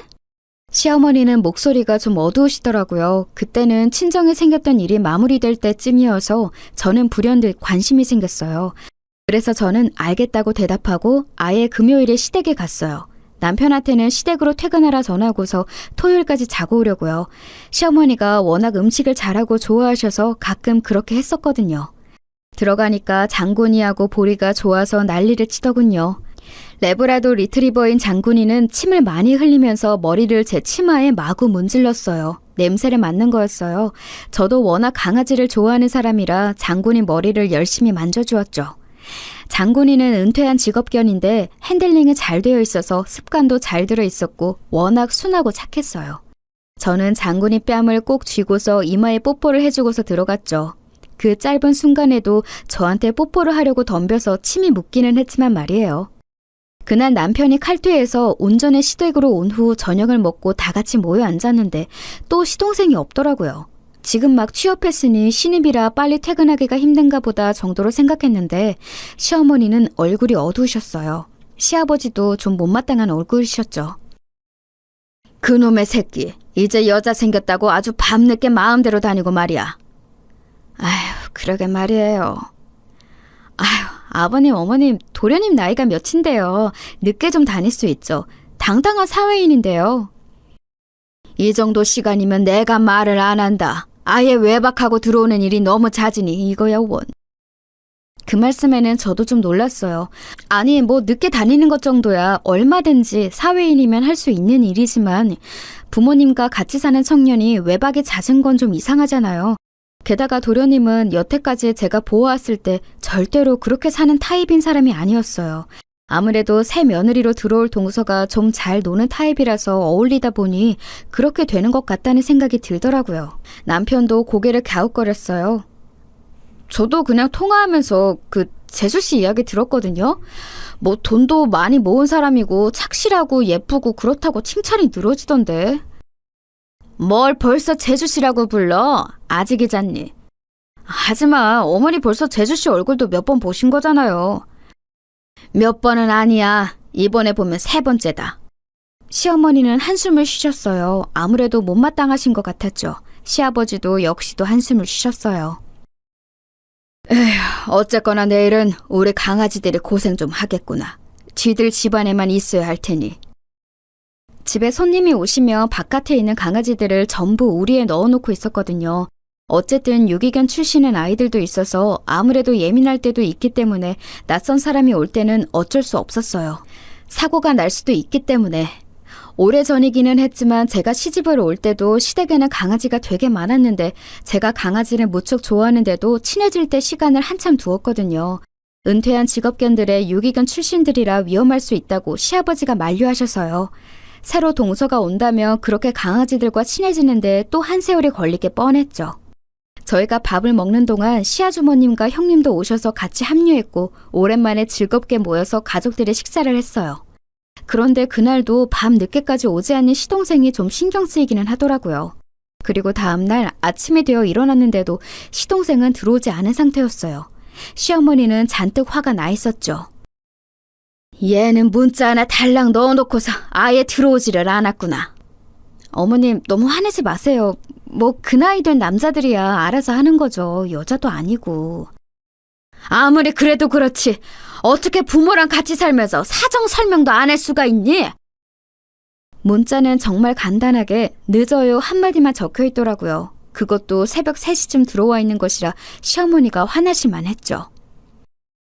오늘 어차피 도련님하고 동서들 아가씨하고 집에 오는 거 아니에요? 몇 시쯤 오기로 되어 있어요? 점심때 와서 식사 한 끼 같이 하기로 했다. 어떻게 바로 다음날 얼굴 볼 거면서 이렇게 외박을 하고 들어와 그래? 시어머니는 원래 아주 다정다감한 분이지만 시아버지와 오랜 세월 같이 사시다 보니 원래도 보수적인 면이 크게 있으시기도 했어요. 게다가 근심 걱정도 많은 분이셨고요. 그래도 저는 그냥 이해하고 시어머니 마음을 누그러뜨리려고 옆에서 열심히 수다 떨면서 형님하고 같이 애교를 부렸죠. 그리고 도련님과 동서들 아가씨가 온다고 했다는 12시가 가까워 왔어요. 딱 12시가 되었는데 그전까지는 아무런 연락도 없고 문자 한 통도 넣지 않더라니 시간이 넘었는데도 연락이 안 되더라고요. 새 동서 본다고 시아버주머님과 형님, 저와 저희 남편까지 와서 멀뚱히 기다리고 있는데 정작 도련님과 예비 동서가 오질 않자 시아버지가 화가 많이 나셨어요. 시아버지는 도련님한테 전화를 계속했지만 연결이 되질 않았죠. 시어머니는 화가 나기보다는 걱정이 더 커지셨는지 안절부절 못하셨고요. 그런데 12시를 한참 넘긴 1시쯤 전화 연결이 되었어요. 너 이 녀석 지금 어디 있는 게냐? 아버지 죄송해요. 지금 거의 다 왔어요. 바로 앞이에요. 그 말에 마당 밖을 보니 정말로 도련님 차가 들어오고 있더라고요. 시동생은 당황한 얼굴로 차에서 허겁지겁 내려서 집으로 들어왔죠. 시동생 옆에 타고 있던 아가씨도 그 뒤를 따라서 들어왔어요. 아가씨는 시동생과 동갑이라고 했는데 나이보다 무척 어려 보이더라고요. 뭔가 표정이 순진해 보였는데 솔직히 말하면 순진하다 못해 좀 생각이 없어 보였다고 해야 할까요? 뭔가 알 수 없이 세상 물정 모르는 혹은 좀 뭘 모르는 것 같은 맹해 보이는 느낌 아가씨였어요. 들어와서 가족들과 대면하고서는 처음에 눈을 어디다 둬야 하는지도 잘 모르는 것처럼 자꾸 시선을 피하고 손을 꼼지락거리더라고요. 그래, 왔냐? 네, 아버지 늦어서 죄송해요. 형수님 죄송해요. 아니다, 뭐 무사히 왔으면 됐지. 재수씨 오셨군요. 네. 예비동서는 말끝을 느리면서 몸을 꼬았어요. 좀 이상해 보이더라고요. 애교가 많은 타입인가 싶고 눈을 자꾸 피하는 거 보니 부끄러워서 그런가 싶기도 했고요. 그래서 저는 도리어 명량하게 인사를 했어요. 반가워요, 동서. 이쪽은 우리 형님이고 난 둘째. 앞으로 잘 지내봐요. 네. 예비동서는 제가 내민 손을 망설이다가 맞잡더군요. 근데 손끝이 묘하게 차갑고 자세히 보니까 안색도 안 좋아 보였어요. 혹시 예비동서가 몸이 안 좋아서 늦어진 건가 싶더군요. 저는 좀 이해가 가서 얼른 예비동서를 끌어다가 소파에 앉으라고 하고 식사를 차리러 들어갔어요. 그런데 예비동서를 처음 보고 나니까 시어머니가 못마땅해 하신 게 이해는 되더라고요.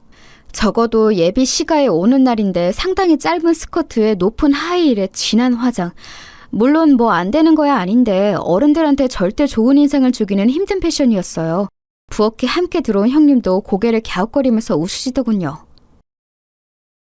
요즘 젊은 아가씨들은 시댁 어른들 입맛에 맞으려고는 안 하네.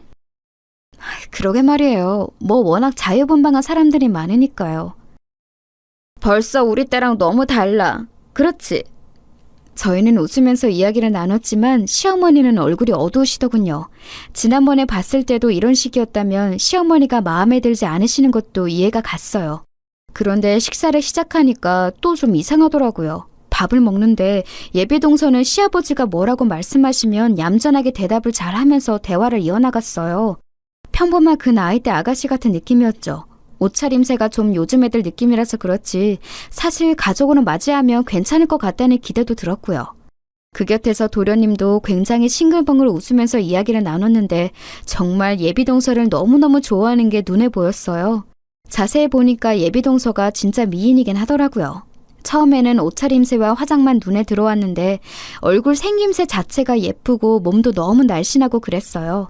저는 남편 옆구리를 쿡 찌르면서 그랬죠. 자기야, 예비동서 되게 날씬하고 예쁘다. 그치?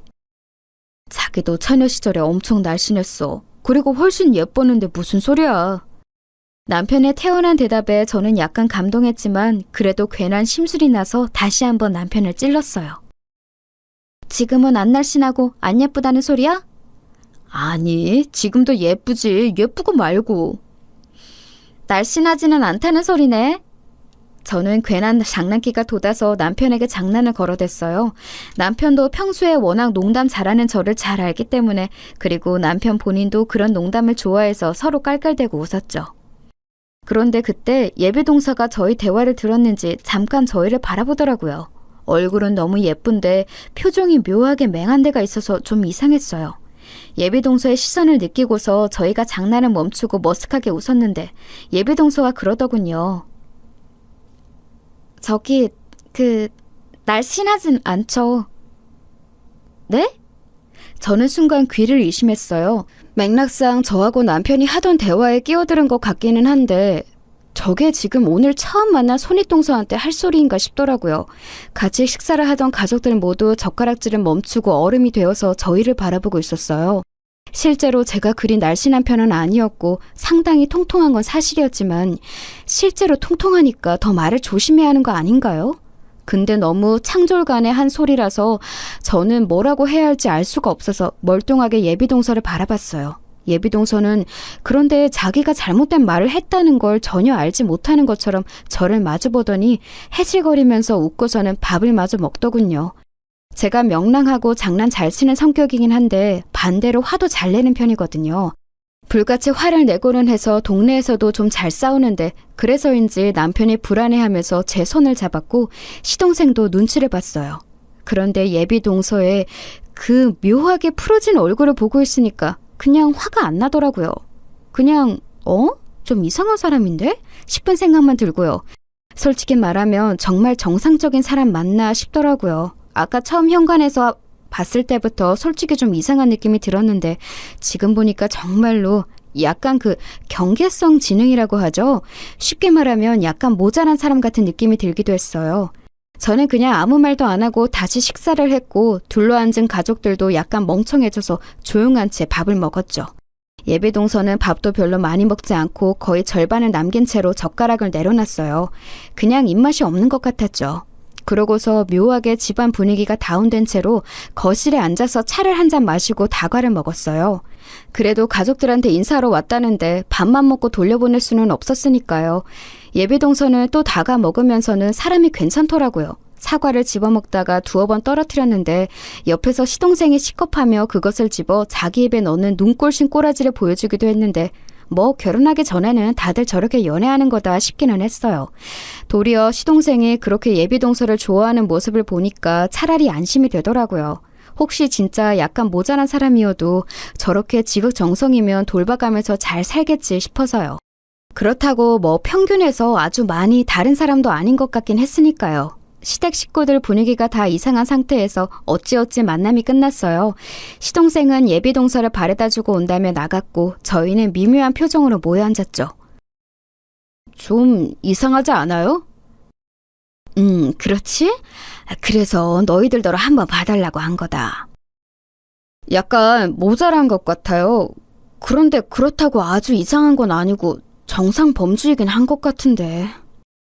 다들 느낀 건 똑같은지 가족들은 한숨을 쉬었어요. 저야 한 치 건너 두 치니까 시동생이 그렇게 좋아하면 어떻게든 데리고 살 거라고 속편한 생각을 하는 거지. 사실 시부모님 입장에서는 그렇지 않을 거 아니에요? 어두운 두 분 표정을 10분 이해할 수 있었죠. 너무 부정적으로 보지는 마시고요. 어차피 지금 도련님 예비동서 너무 좋아해서 결혼 당연히 할 것 같은데 괜히 사이만 나빠질지 몰라요. 그래도 결혼 전까지 자주 모여서 얼굴 보고 익숙해질 필요는 있을 것 같고요. 그래, 그건 그렇다. 다 큰 자식, 지 결혼 지가 알아서 해야 하는 거지. 우리가 끼어들 일은 아니지. 시아버지는 가부장적이셨지만 이런 부분에 있어서는 또 굉장히 트인 분이셨죠. 결혼이야 너희 자식들이 알아서 하는 거라면서 말을 얹지 않으셨어요. 도리어 시어머니가 무척 걱정스러운 표정이셨지만 어쩔 수 없다면서 어깨를 늘어뜨리셨죠. 저도 뭔가 예비동서가 좀 찝찝하기는 했는데 그렇다고 저렇게 열정적으로 좋아하는 도련님 결혼 반대해봤자 저만 나쁜 사람 되는 거니까요. 쓸모도 없는 일에 힘을 쏟을 필요는 없었죠. 그리고 바로 2주 뒤에 다시 한번 연락이 왔어요. 예비동서가 이번 주말에도 시댁에 놀러 온다는 소식이었죠. 그래도 한 식구가 될 건데 어쨌든 친해지고 어색함이 없어져야 한다고 생각했기 때문에 저는 얼른 그 주 주말에 시댁으로 향했어요. 어차피 시댁에 가면 저는 상 차리는 것 정도만 돕고 나머지 일은 시어머니가 다 해주셔서 공짜로 밥 먹는 기분이라서 좋았거든요. 예비동서는 그날 저보다 먼저 와 있더군요. 이번에는 그래도 제법 얌전한 차림새로 화장도 훨씬 옅었어요. 저는 예비동서의 손을 잡고서 반갑게 인사했죠. 그런데 그날도 예비동서 손이 너무너무 찬 거예요. 그냥 사람 손 찬 정도가 아니라 아예 얼음장처럼 찬 손 있죠. 저는 놀라서 예비동서의 손을 쥐고서 막 문질러줬어요. 아니 동서, 손이 왜 이렇게 차요? 따뜻한 차라도 좀 줄까? 어머나, 몸이 안 좋으니? 그럼 말을 하지 그랬어. 너 부엌에 있지 말고 나가 쉬어라. 아니에요. 저도 할 수 있어요. 예비동서가 배시시 웃으면서 손을 뒤로 숨겼어요. 저는 그래도 몸 안 좋은 게 분명한 사람을 부엌에서 일을 하게 둘 수는 없더라고요. 어차피 예비동서가 할 수 있는 일은 수저놓고 반찬 꺼내는 정도라서 시어머니도 도리어 걸리적거리실 테니 나가는 게 나았어요. 결국 시어머니가 저한테 예비동서 데리고 나가서 좀 시간 보내라고 말씀하셔서 저는 동서를 데리고 나왔죠. 마침 마당에서 시아버지가 정원 손질하시고 계시더라고요. 전원주택이라서 마당 가꾸는 게 필수라 사람을 불러다가 하기는 하지만 그래도 시아버지가 거의 항상 손을 대고 계셨어요. 워낙 부지런한 양반이라 하루에 적어도 5시간은 나가서 시간을 보내시는 것 같았죠. 게다가 개들도 있었고요. 저는 그래도 심심하게 집안에 있느니 밖에 나가서 정원 구경도 하고 반려견들 구경도 하자며 예비동서를 데리고 나갔어요. 시아버지가 화단 앞에 쪼그려 앉아서 뭔가를 뽑고 계시다가 고개를 돌리면서 웃으셨죠. 아, 우리 며느리들 나왔구나.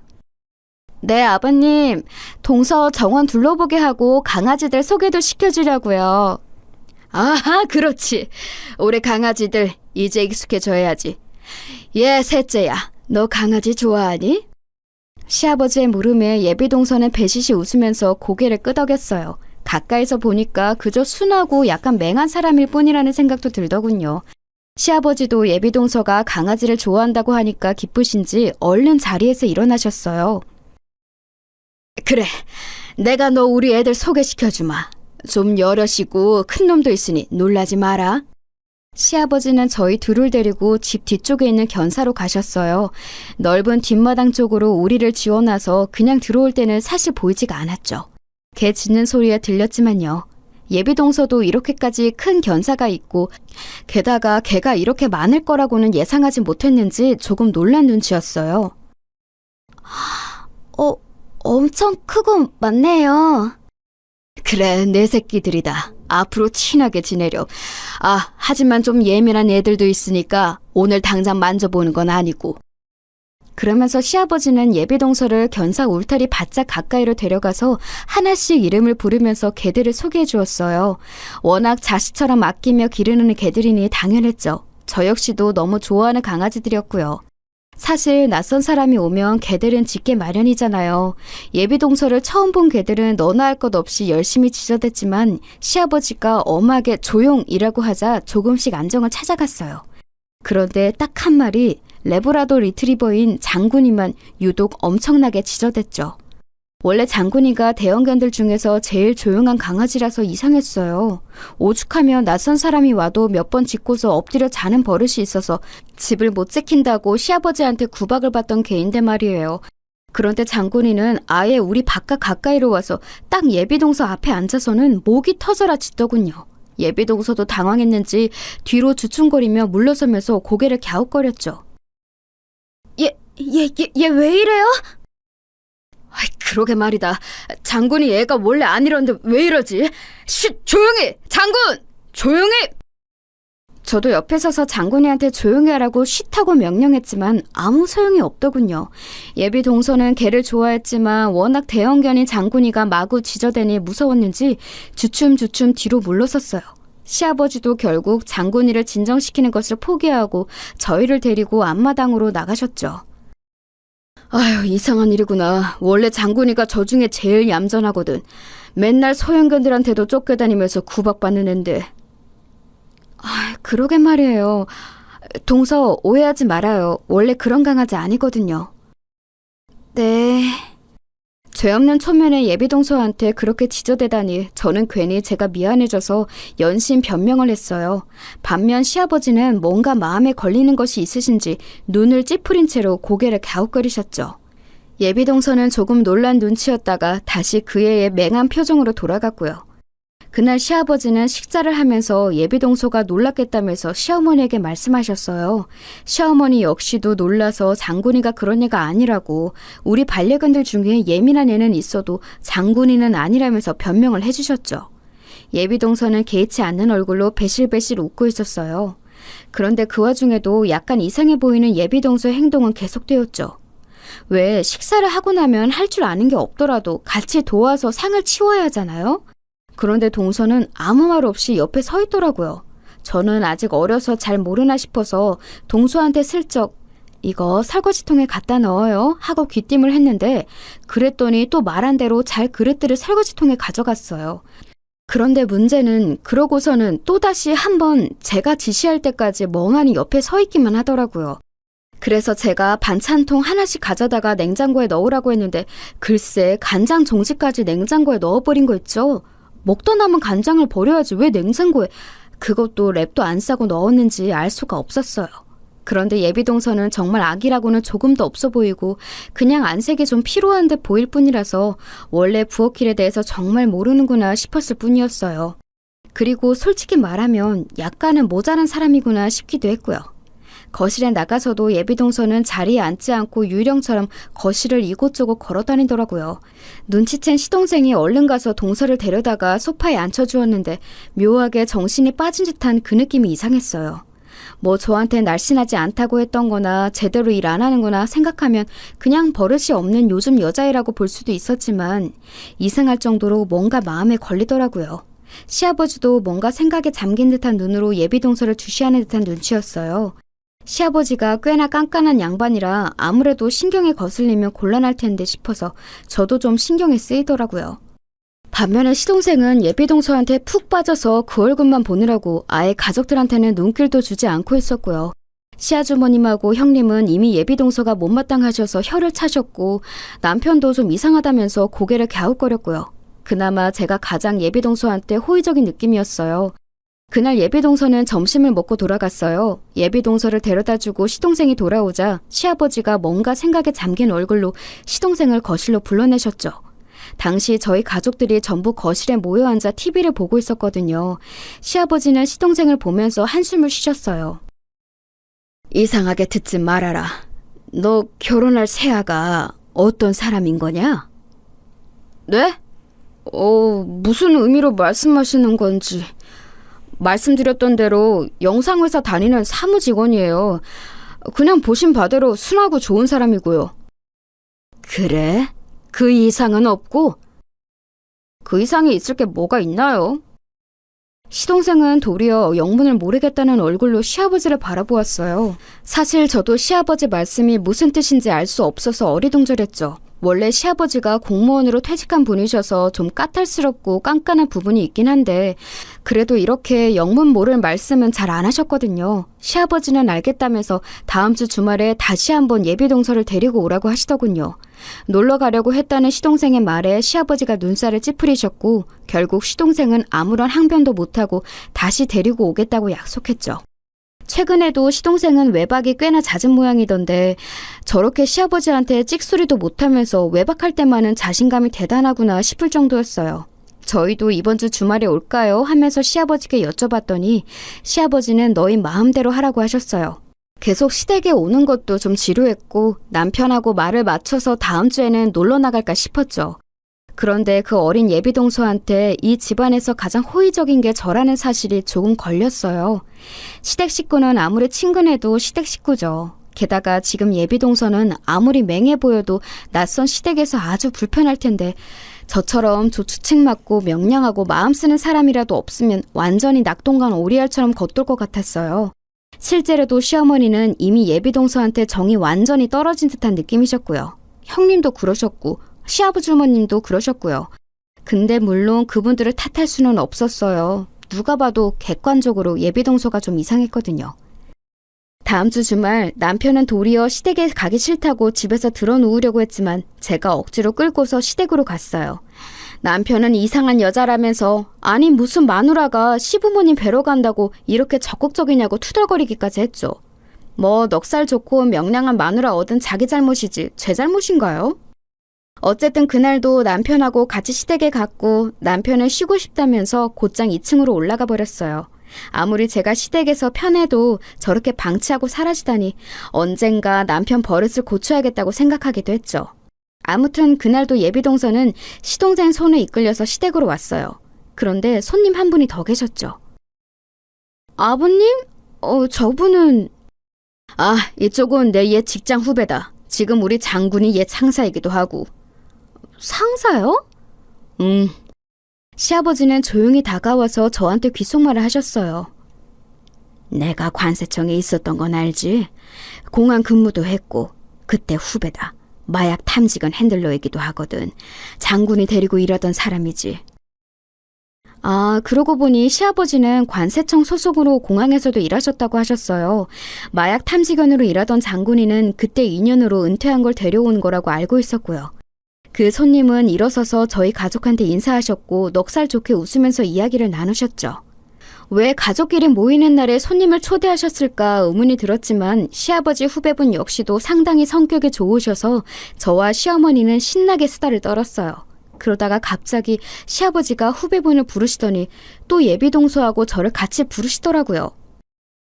얘들아, 너의 일에 좀 와보렴. 네 하고 대답하고서 예비동서를 데리고서 저는 시아버지가 부르시는 대로 따라갔어요. 시아버지는 후배분과 이야기를 조용조용하게 나누시면서 마당으로 나가 뒤쪽으로 가셨죠. 집 뒤쪽에 펼쳐진 견사를 보고서 후배분이 웃으시더라고요. 야, 장군아, 오랜만이다 너. 장군이가 후배분을 발견하더니 아주 꼬리가 떨어져라 프로펠러처럼 돌려대면서 헥헥대더군요. 저래 보여도 나이가 꽤 많은 개인데 지금만큼은 태어난 지 3개월 된 강아지처럼 방정맞게 팔짝거리고 뛰면서 반가워했어요. 후배분 역시도 반가워서 어쩔 줄 몰랐죠. 견사문을 열어서 안으로 들어가 후배분은 장군이를 끌어안고 마구 쓰다듬어 주었어요. 그리고 뒤늦게 따라간 저와 예비동서가 견사 울타리 가까이로 다가갔죠. 그런데 이상한 일이죠. 그 후배분과 그렇게나 기쁘게 반가워하던 장군이가 순간 저희 쪽을 보더니 짖기 시작했어요. 저도 예비동서도 조금 어리둥절하다가 제가 웃으면서 그랬죠. 아유, 장군이가 또 동서 보고 난리네. 좋아서 저러나 봐. 그럴까요? 동서는 맹한 표정으로 주춤거리면서 견사 울타리 가까이 가서 장군이를 들여다봤어요. 그런데 좋아서 그런다기에는 장군이 표정이 심상치 않았죠. 그리고 그 뒤에 서 있는 후배분 표정도 그랬어요. 왜 저렇게 심각한 표정을 하고 계시지 싶었는데 시아버지 역시도 표정이 좋지 않으셨죠. 곧 두 분이 속닥거리면서 대화를 하시고서는 곧 견사 밖으로 나오시더라고요. 그러더니 후배분은 곧 급한 일이 생겼다면서 인사하고 사라지셨어요. 그날도 적당히 이야기 나누고 서로 시간을 보내다가 시동생이 예비동서를 데려다주고 오겠다면서 나갔죠. 오늘도 그냥 이렇게 끝나나 보다 하고 시댁에서 자고 갈지 아니면 늦게라도 우리 집에 갈지 고민하고 있던 찰나였어요. 시동생이 거의 구르듯이 집 안으로 뛰어들어오더라고요. 얘, 너 무슨 일이니? 아니, 너 새아가 데려다주고 온 거 아니야? 왜 그래? 무슨 일 있어? 어머니 큰일 났어요. 갑자기 경찰이 걔네 집 앞에서 체포한다고. 뭐? 무슨 소리야? 알아듣게 말해. 마약했대요. 걔가 마약 신고가 들어왔다고. 시동생은 숨을 헐떡거리면서 외쳤고 저희 가족들은 전부 다 너무 놀라서 벙쩍였어요. 아니, 갑자기 마약이라니? 이게 대체 무슨 소리인가 싶어서 저와 남편은 서로 손을 꼭 잡았죠. 멀쩡하던 사람이 갑자기 마약으로 체포라뇨. 시어머니는 거의 쇼크로 기절하실 것 같은 표정이었고 남편과 시아주버님이 얼른 시어머니를 붙들어서 소파에 앉혀드렸어요. 얼굴이 창백해진 시어머니 손을 잡고서 시아버지가 한숨을 푹 쉬셨죠. 의외로 시아버지는 전혀 안 놀라신 것처럼 안색이 평온했어요. 마치 이럴 줄 아셨다는 듯한 얼굴이셨죠. 시동생은 뭔가 착오가 있는 게 틀림없다면서 계속 집안을 뱅뱅 돌았지만 시아버지는 도리어 시동생 쪽을 바라보셨죠. 그리고 의미심장한 말씀을 하셨어요. 너도 가서 마약 검사 받아야 한다. 네? 아버지, 그게 무슨 말씀이세요? 제가 마약을 했다고 생각하시는 거예요? 너도 모르게 투약이 되었을 수 있어. 경찰에 가라. 시동생은 영문을 모르겠다는 얼굴로 시아버지를 바라봤어요. 시어머니도 거의 곧장 숨이 넘어가실 듯한 표정으로 시아버지께 매달리셨죠. 그게 무슨 말씀이에요, 여보? 시아버지는 한숨을 푹 쉬셨어요. 원래도 근심 걱정 많은 시어머니가 거의 기절할 것처럼 떠시자 시아버지는 진정하라면서 시어머니의 손을 쥐고 토닥이셨어요. 그러고 나서 시아버지가 조용히 해주신 말씀은 상상 이상이었죠. 원래 시아버지는 공항에서 근무하면서 마약 투약한 사람을 접한 적이 몇 번 있다고 하셨어요.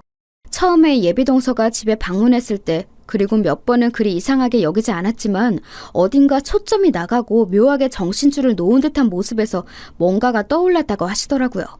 횡성수설하고 상황에 맞게 말을 하지도 못하는 등의 상황이 너무 이상했다고도 하시고요.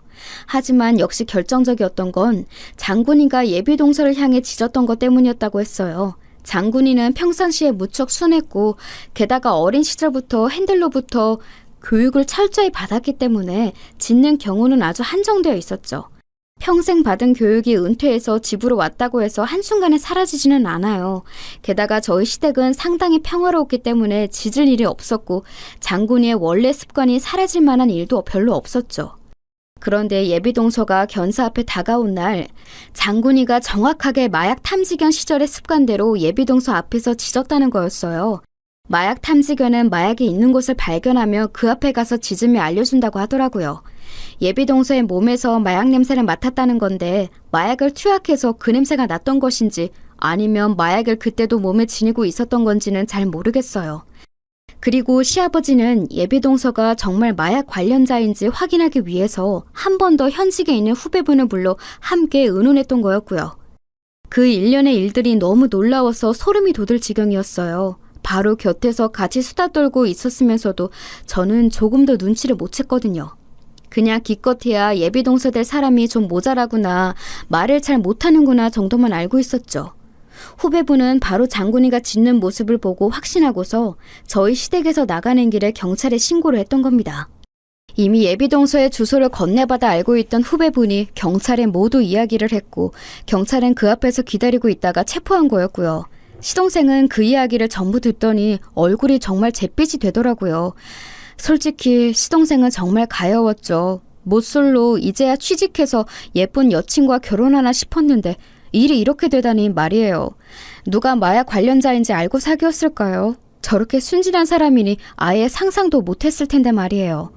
시어머니는 그 이야기를 모두 들으시고서 오히려 안심되었다는 듯이 가슴을 쓸어내리셨어요. 그리고 시동생의 등을 쳐서 곧장 경찰서로 보내셨죠. 지금 가야 의심받지 않는다면서요. 의도치 않게 자수 비슷한 곳으로 경찰서에 간 시동생은 역시 마약 검사를 받았고 당연히 결백이 증명되어 관련이 없다는 사실을 인정받았어요. 나중에 들으니 그때 그 예비동서가 될 뻔했던 여자는 심지어 체포당하던 그때 마약을 지니고 있었다고 하더라고요. 저희 시댁에 왔을 때도 몸에 마약을 가지고 있었던 거죠. 장군이가 그래서 더 격렬하게 짖었다 싶었어요. 아무튼 정말 소름 끼치는 일이었죠. 그 일 이후로 저희는 장군이한테 보양식을 특별히 마련해줘서 먹였어요. 집안에 범죄자 마약 사범이 들어올 뻔했는데 그걸 막아줬으니 정말 대단한 수호신 아니겠어요? 시동생은 한참이나 자신의 옛 여자친구가 마약 사범이라는 사실을 인정하지 못하고 경찰서로 쫓아다녔지만 결국은 인정하고 그 이후로도 여자친구를 사귀지 못했어요. 제가 생각해도 정말 인간 불신에 걸릴 것 같은 경험이었기는 해요. 그래서 결국 시동생은 아직까지도 솔로로 연애 경험은 그때 딱 한 번뿐인 채로 쓸쓸하게 살아가고 있죠. 좀 가여울 정도예요. 그 일을 겪고 나서 생각해보니 생각보다 마약이 너무 가까이에 있을 수도 있구나 싶더라고요. 곁에 만나는 누군가가 그렇게 위험한 인간일지도 모른다고 생각하니 소름도 끼치고요. 그래도 저희 집안에는 가족이 되기 전에 잡혔으니 다행이지만 다른 어떤 곳에서 또 숨어 있을지 모르는 일이잖아요. 다들 조심하고 혹시라도 이상한 사람이 있으면 조심도 하셔야 할 것 같아요. 제가 겪었던 이상한 이야기는 여기까지입니다. 모두들 주변 사람도 조심하자고요.